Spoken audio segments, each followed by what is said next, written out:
All right. This is a short video that gives an overview of chapter 2.2 of Art and DIY Electronics by me, Garnet Hertz, from MIT Press, which just came out today. I was sitting in this chair waiting for it to be delivered. It just came. I sat down here in my dirty pants. I was working in the studio. And I'm talking about all the different chapters. So where I am right now is here. Exploration and wire figures, technologies, interactivity, and Radio Shack cybernetics. Wire Figures is a project by the Canadian artist Diana Burgoyne, who everybody should know. She's great. And actually, all the artists that I write about in this book are great.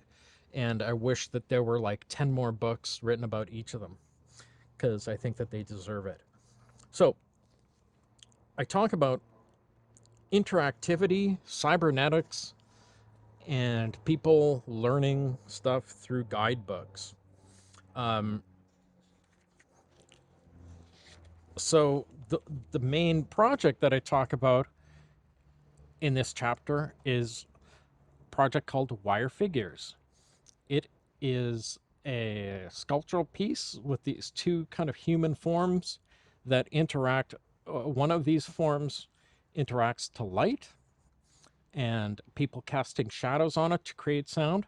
The other figure is controlled with handlebars that you squeeze, and this makes an interactive kind of gallery installation. And this was done in the 80s, 85, 86, 87, by Canadian artist Diana Burgoyne.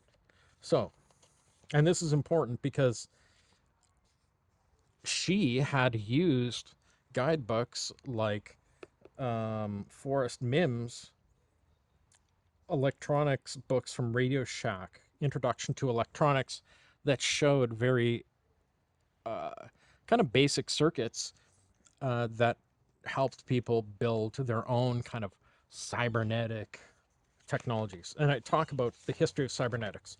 So I introduce the work. I try to explain, and actually what I try to do is I try to give a technical overview of all this work. I don't have circuit diagrams for all of these projects, but I try to explain it in a way that is technically substantial. Well, here you actually have circuit diagrams. This is Forrest Mims' Radio Shack book, reproduced.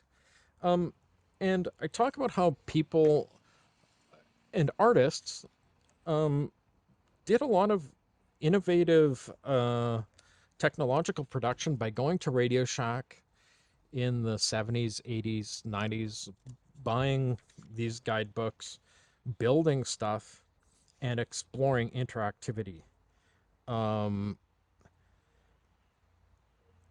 And I think that this interactivity and this work is much more innovative than a lot of the contemporary technology that was being developed in industry at the same time.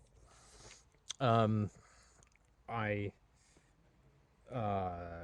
I think that it kind of humanizes the idea of technology and questions the idea of control, and gives an example of how interactivity works, and gives a practical overview of how a concept like cybernetics filters down into the real world, and interactivity, how interactivity enters into art through guidebooks like at Radio Shack that result in sculptures.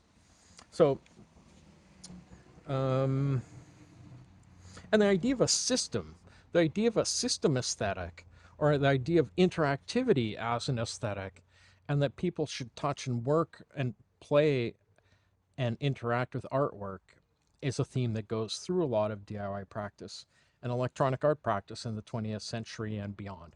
So that's a quick overview of my exploration in wire figures, technologies, interactivity, and Radio Shack cybernetics in my book, Art and DIY Electronics, available from MIT Press at every store you could imagine, I hope. Thanks. Go buy it now. Thank you.